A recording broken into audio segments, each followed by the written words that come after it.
इंतखाबात के वक्त ही राम मंदिर की याद आती है। बीजेपी पर साबिक चीफ मिनिस्टर जम्मू व कश्मीर फारूक अब्दुल्ला का इल्ज़ाम। जम्मू व कश्मीर के साबिक चीफ मिनिस्टर फारूक अब्दुल्ला ने आंध्र प्रदेश के मुसलमानों को तेलुगु देशम के हक में अपने वोट देने का मशवरा दिया है। कड़पा में सदर तेलुगु देशम व chief minister N Chandrababu Naidu के हमरा रोड शो से खिताब करते हुए फारूक अब्दुल्ला ने कहा, बीजेपी को इंतखाबात के वक्त ही राम मंदिर की याद आती है। गुज़िश्ता 5 साल के दौरान नरेंद्र मोदी हुकूमत ने मुल्क के अवाम को काफ़ी परेशान किया। उन्होंने बीजेपी पर मुल्क की सिक्योरिटी के मामले में भी सियासी मफाद हासिल करने का इल्ज़ाम आयद किया। फारूक अब्दुल्ला ने कहा कि हमारी रियासत कश्मीर मुल्क की सरहद पर वाक़ है। पाकिस्तान क्या है, दहशतगर्दी क्या होती है, हम अच्छी तरह जानते हैं। मुल्क की सरहदों की हिफाजत के नाम पर भी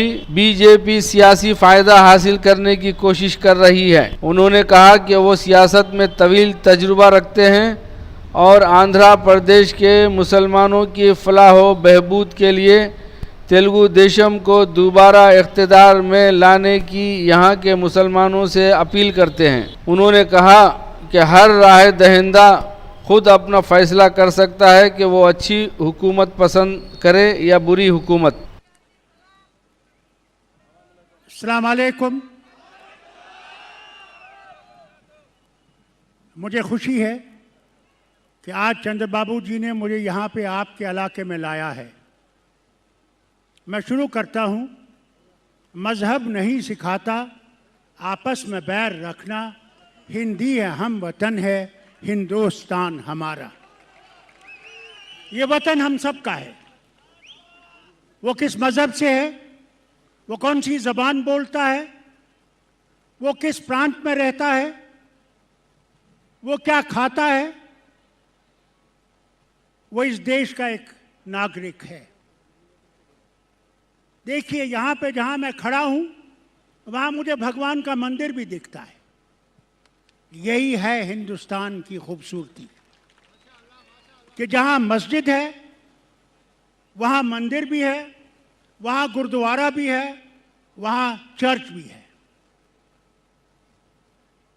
अगर ये नहीं होता तो ये हिंदुस्तान नहीं होता। अगर जम्मू कश्मीर इस हिंदुस्तान का हिस्सा हुआ, वो हुआ उस लंगोटी पहने हुए आदमी जिसे गांधी कहते थे। और उस गांधी ने जब इस देश की नियम रखी और जब वो लड़ाई हुई अंग्रेजों के खिलाफ, वहां किसी ने यह नहीं देखा कि तुम्हारा धर्म क्या है, तुम्हारी भाषा क्या है, तुम रहने वाले कहाँ हो। हम सबकी मिली लड़ाई थी कि अंग्रेजों को हमने बाहर निकालना है और देश को आज़ाद करना है। मगर जब देश को आज़ाद किया तो कोशिश थी कि इस देश में हम सब इज्जत से रह सकें, हमारे बच्चे, हमारी माएँ बहनें इज्जत से चल सकें, हम लोग इज्जत की रोटी खा सकें। मगर आज जो हिंदुस्तान बन रहा है वो हिंदुस्तान गांधी का हिंदुस्तान नहीं है। यहां फर्क किया जा रहा है कि मुसलमान कौन है, दलित कौन है, तुम हमारे साथ हो या नहीं हो। ये वोट जो आप इस्तेमाल करने वाले हैं, याद रखिए, ये उन करोड़ों की कुर्बानी है जिन्होंने लाल किले पे जवाहरलाल को तिरंगा झंडा लहराते हुए नहीं देखा।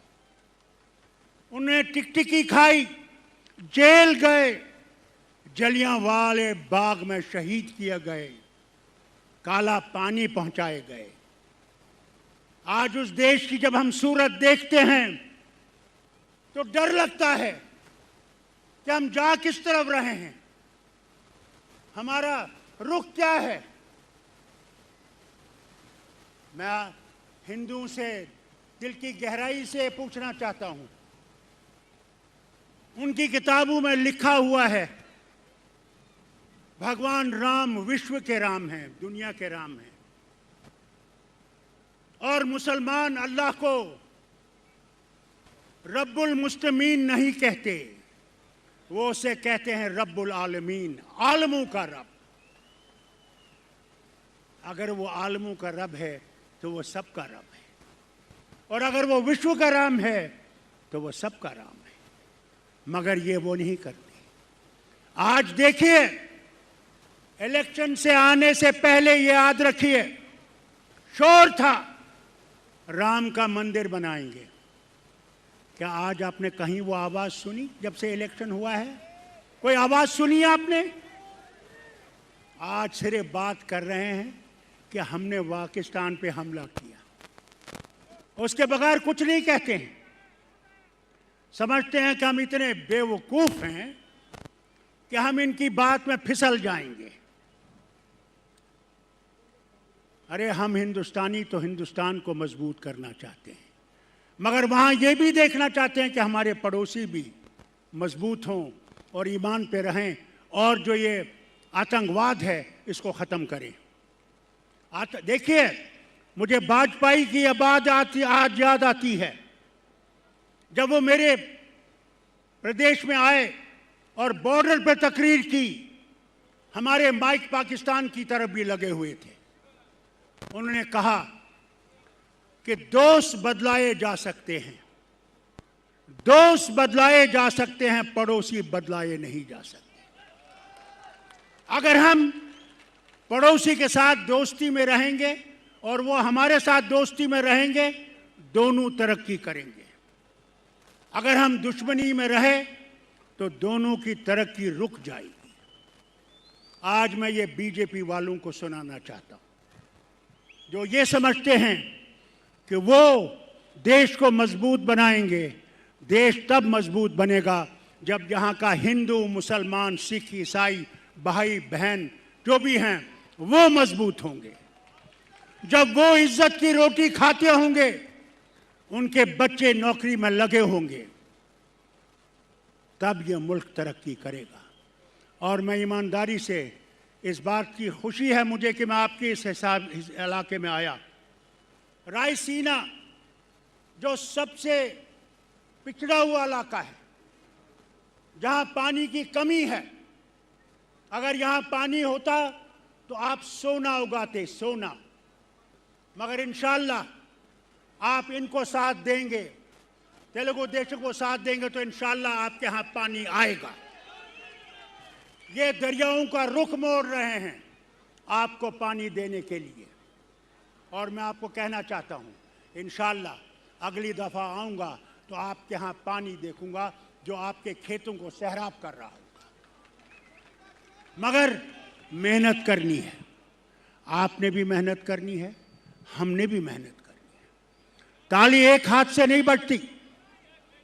अगर आप देखें इनके प्रोग्राम में, अगर मैं आपके सामने पढ़ूं तो रात दिन एक ही यहाँ हो जाएगी। जितने काम इनने किए हैं बेकारों के लिए, मजबूरों के लिए, हमारी माओ बहनों के लिए, मेरे पास अल्फाज नहीं है इनका शुक्रिया करने के लिए। मगर काम अभी बहुत करने हैं, काम पूरा नहीं हुआ। इसीलिए मैं आपके पास आया हूं। इनको बड़ी बहुमत से लाइए और दुश्मन को शिकस्त दीजिए। अरे यही जगन रेड्डी साहब, मुझे याद आता है एक दफ़ा मेरे घर आए और चाहते थे कि यहाँ आंध्रा के, जब आंध्रा एक था, इसके मुख्यमंत्री बने जब इनके बाप वालिद गुजर गए थे। और मुझसे कहा, मैं जगन को याद दिलाना चाहता हूँ, मुझसे कहा कि मुझे कांग्रेस अगर यहाँ का वजीर आला बनाएगा, मैं 1500 करोड़ रुपया कांग्रेस को देने के लिए तैयार हूँ। देखिए कहाँ से आया वो रुपया।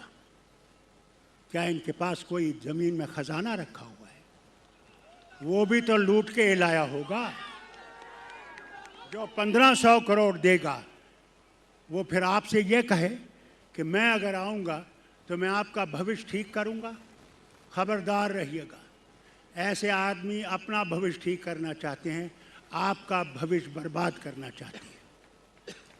मुझे सिर्फ एक चीज़ का दिल में है कि मरने से पहले मैं इस हिंदुस्तान को वो हिंदुस्तान देखना चाहता हूँ जहाँ कोई भूखा न रहे, किसी के सर पे छप्पर न हो, किसी का माँ भूखी या प्यासी न हो, उसको दवाई की कमी न हो अगर उसको ज़रूरत पड़े, और उसके खेत लहराते हों।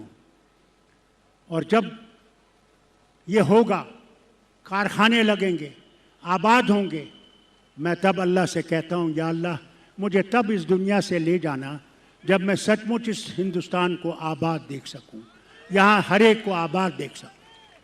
मैं फिर से यहाँ 40 डिग्री टेम्परेचर, अल्लाह का करम, मेरे वहाँ इस वक्त 12 डिग्री है और बर्फ़ अभी भी पहाड़ों पे है। अपील करूँगा आपसे, इलेक्शन हो जाए तो आइए अल्लाह की उस जन्नत को देखिए जो अल्लाह ने हम लोगों को बख्शी है। हम लोगों ने उस जन्नत का ख्याल रखा नहीं, हम जिम्मेवार हैं उस जन्नत को जहन्नम बनाने में। आइए मिलके उसको भी जन्नत बनाएं। आइए देखिए कि भारत का उस हिस्सा जो कभी भी, मैं आपसे कहना चाहता हूँ, वो न कभी पाकिस्तान का था न पाकिस्तान का होगा, और अगर रहेगा तो भारत के और आपके साथ रहेगा, याद रखिएगा। बहुत से लोग आएंगे, सरफिरे आएंगे, बहुत सी बातें कहेंगे। आज 70 साल से वो यहीं से है और इंशाअल्लाह जब तक ये दुनिया कायम है यहीं रहेगा। दुआ करें कि अल्लाह ताला आपको आबाद रखे, आपके घरों को आबाद रखे, और चंद्र बाबू जी की जमात को इतनी अक्सरियत से लाए कि दुश्मन जो हैं वो कांप उठें कि सचमुच अभी भी वो इंसान है जो अल्लाह के रास्ते पे लोगों का काम करना चाहता है। मैं अपनी तरफ से इन्हें मुबारक करता हूँ, आपको मुबारक करता हूँ कि आप इस गर्मी में, मेरी बहनें, मेरे भाई, मेरे बुज़ुर्ग आए हैं। मुझे भी वक्त मिला आपके दीदार करने का, और दुआ करिएगा कि अल्लाह ताला मुझे भी सेहत बख्शे और हमें भी इस जमात से, जिसे हम भारतीय जनता पार्टी और RSS कहते हैं, अल्लाह इस मुल्क को उनसे बचाए और हमें आगे ले सके उन जमातों से जो हिंदुस्तान को एक रखना चाहते हैं, मजबूत रखना चाहते हैं और आगे ले जाना चाहते हैं। यही कहकर आपसे इजाज़त लेता हूँ। जय हिंद, जय आंध्र प्रदेश।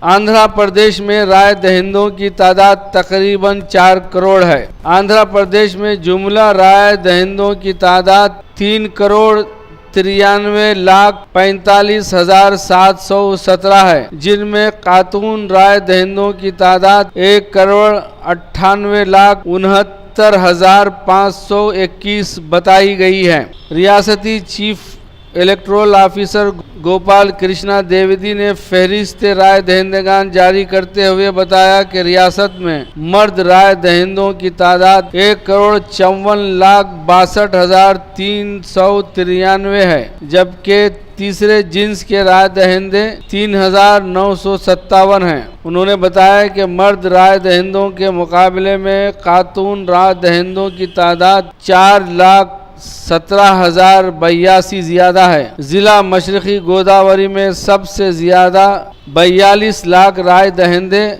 और जिला विजयनगरम में सबसे कम 10 लाख राय दहिंदे हैं।